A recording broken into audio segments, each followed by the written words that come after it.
gotta work this thing out, man. I don't know. Just something to encourage the people, yeah? Like we've lost touch with the Quran. You know what? You know what I want to do? Let me see if y'all with me with this. I've been studying the Tajweed rules, and I want to speak English in Tajweed. Ooh, like, I think if everything you say, use the gunna, use the qalqala. I know this, y'all know. I'm gonna help you figure this out. Here it is. Tajweed rules in English.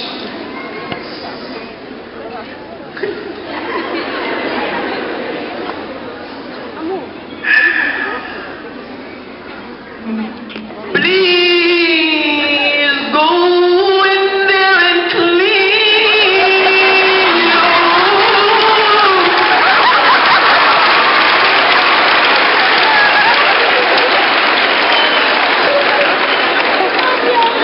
Right? And wash the dishes. Right? You know what I mean? What if I think this is the remedy for husband and wife when they kind of have discord? I think the rule is in the house, anytime you get mad, you have to speak English in Tajweed rules.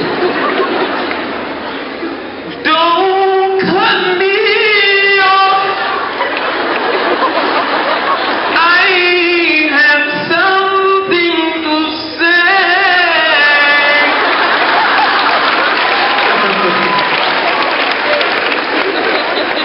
Right?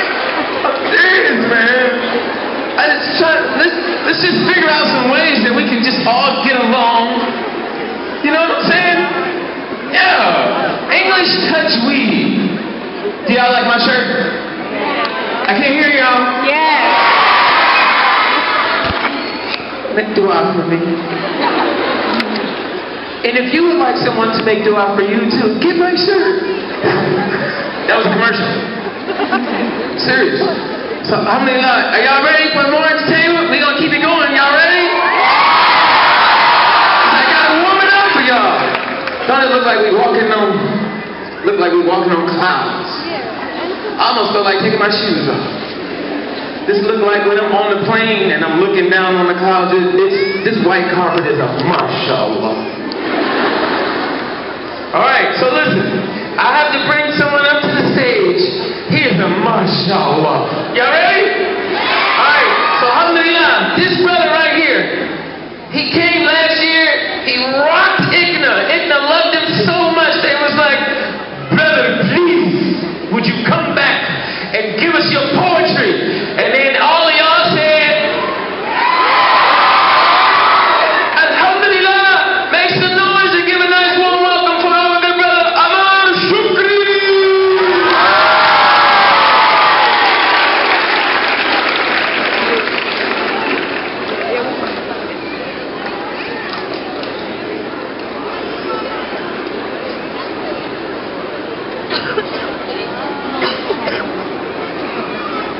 Assalamu alaikum.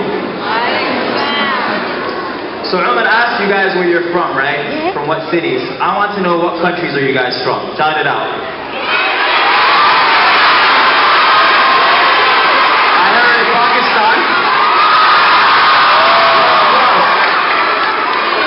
America. Someone is going like this to me. I don't know what this means. Egypt. I see Guyana in the crowd. Palestine.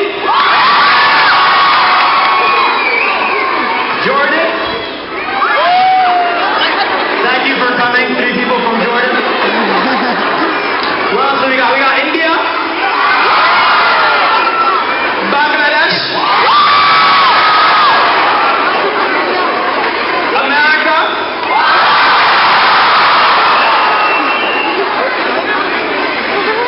What do you guys think? Yemen.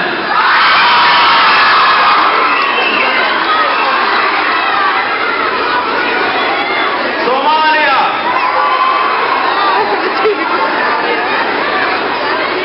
Sudan is my hometown.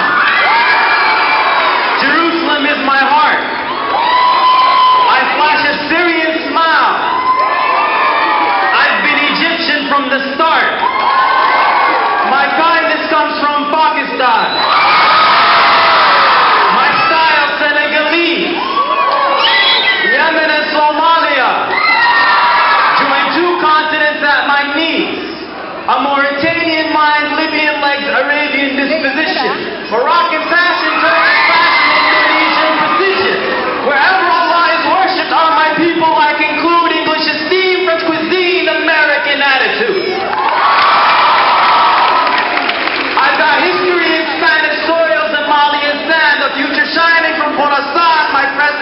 I stand. My eyes peer from Kashmir towards a Malaysian rising sun. My body's indivisible. I'm an ummah of.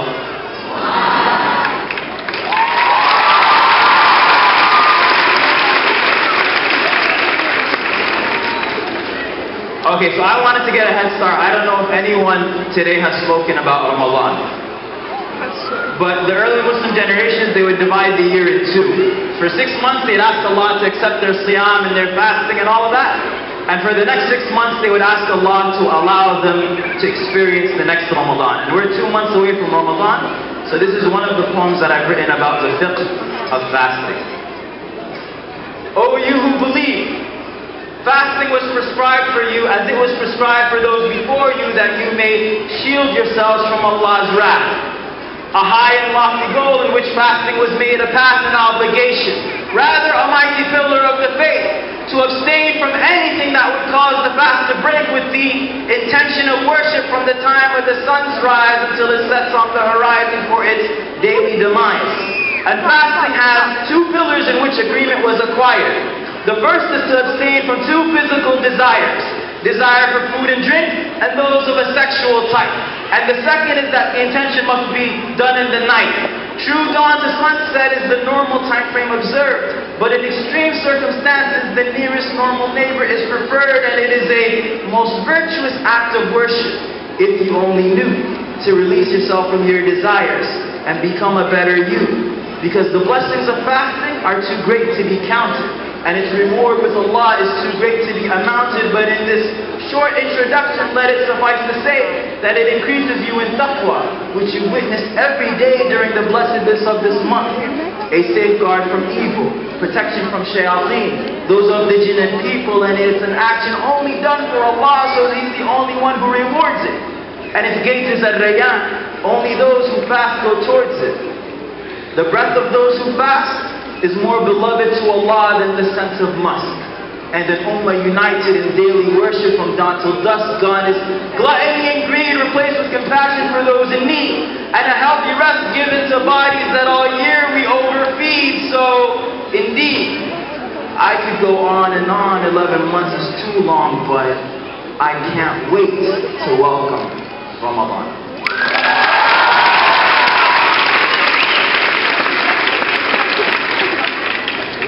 The last piece that I wanted to share with you is a letter that I wrote to Rasulullah sallallahu alaihi wasallam. This poem, I hope the video is ready by the 1st of Ramadan, inshallah. It is called Until I See You.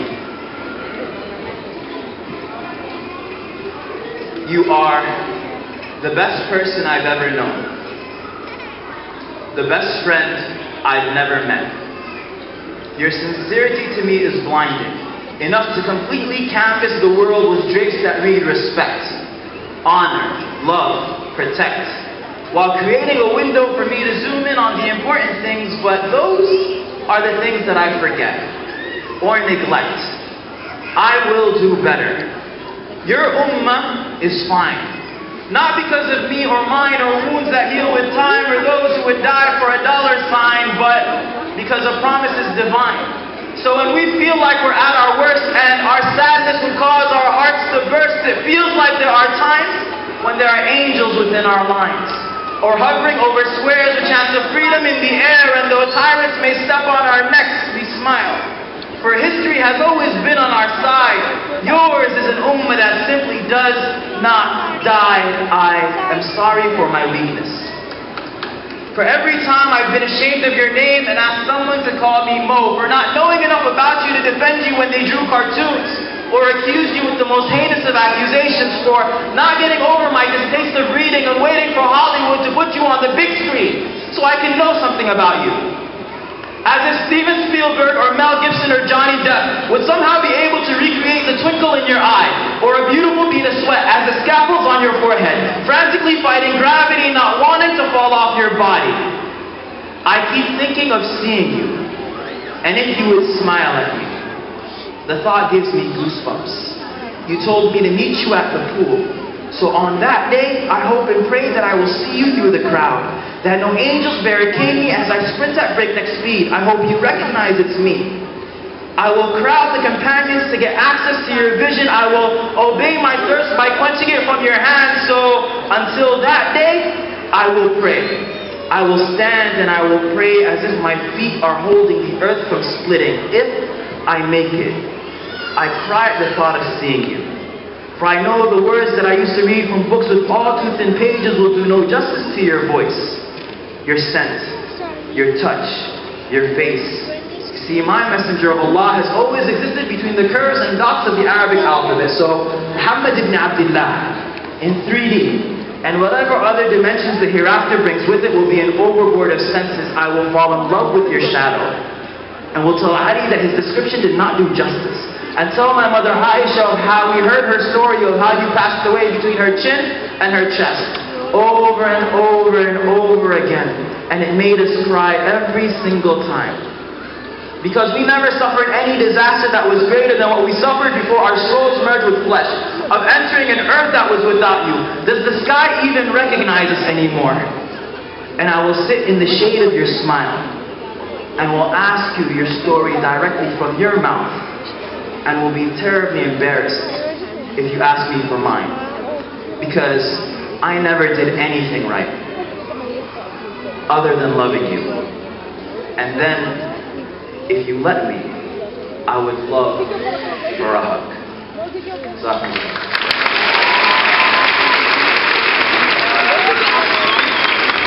Keep it going! More noise, more noise! Amaar AlShukry.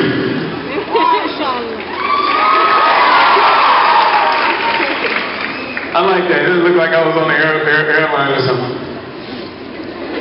You know that, is there any auto people in the building? You know what, man? SubhanAllah, I really want to give y'all a special shout out, because has anybody flew Etihad Airlines or Emirates Airlines? Oh, isn't that dude on there so cool? He come on there, wait, this one really got me. I was like, oh my God. He started singing the dua. سبحان الذي سخر لنا هذا وما كنا له مقرنين وإنا إلى ربنا لمنقلبون. I said, oh, I mean, he was like real cool with it. I was like, I feel safe. I feel safe. You know what I want to encourage? I really do. I want to encourage all of you to make salat. Yes? Make salat. I know the hardest thing sometimes is to concentrate in salat, right? Is it just me? Or as soon as you say Allahu Akbar, shaitan come right in. Hey, Omar, what's up, man? What, shaitan? Yeah.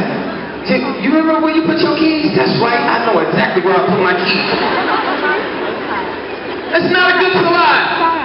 It's not a good salat. We gotta fight it. We gotta concentrate. You know, I felt really bad. I was at the Haram at the Kaaba, and Shaitan came and was distracting me at the Kaaba.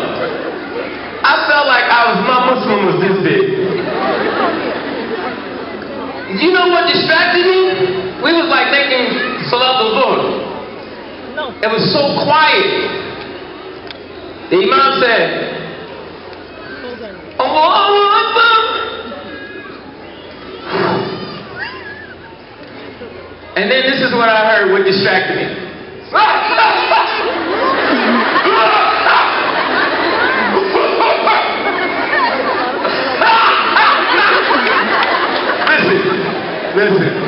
Listen. How many people been to Hajj? SubhanAllah. Those calls sound like death.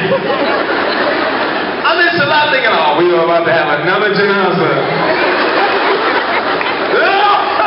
You just be want to turn around. Are you okay? But you making Salah. I've heard some of the most interesting calls only at Hajj. I started, you know what? Now let me tell you how I had to overcome so I can concentrate on Salah. I started making dua for the person that was coughing. Allah, please help them with their cough. Allah, please accept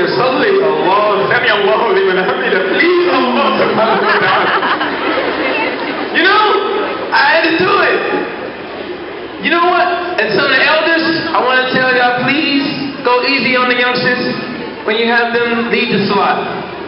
Okay? Because we're already nervous when we lead the salat. So what happened with me, I'm young, I go to lead the prayer, I'm so nervous, I'm saying Salatul T. And I say, Illa alladhina amanu wa amilu solihat. But I messed up. And I went into Salatul Asr. And the chef behind me in the row just, I'm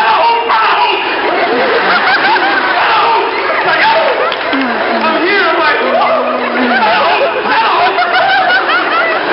I just wanted to be like, stop! Why couldn't he just say, hello? He's like,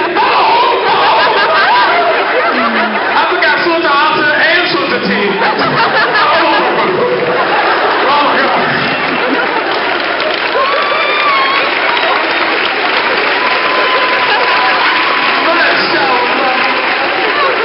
And now, I have a special treat for y'all. Y'all ready? Man, this special brother right here, so much noodle on his face. May Allah subhanahu wa ta'ala continue to bless him. He's coming to the stage and he's coming all the way from Los Angeles on percussions. Give it up for brother Idris. And his partner, good Muslim brother, also, he is a mashallah, coming from Brooklyn, New York.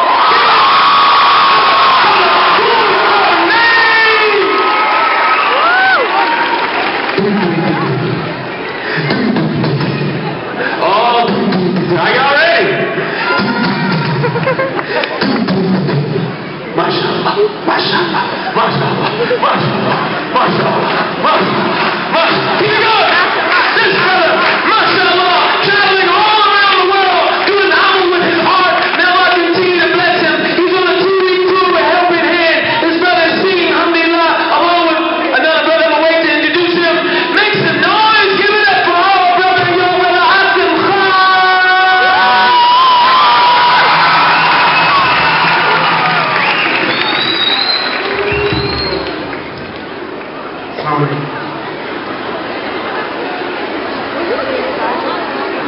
Before I start, Reese and Z, if you can show our audience what you have got, inshallah. Ladies and gentlemen, on African djembe and African bongos, two very talented players, inshallah. Let's give them a round of applause.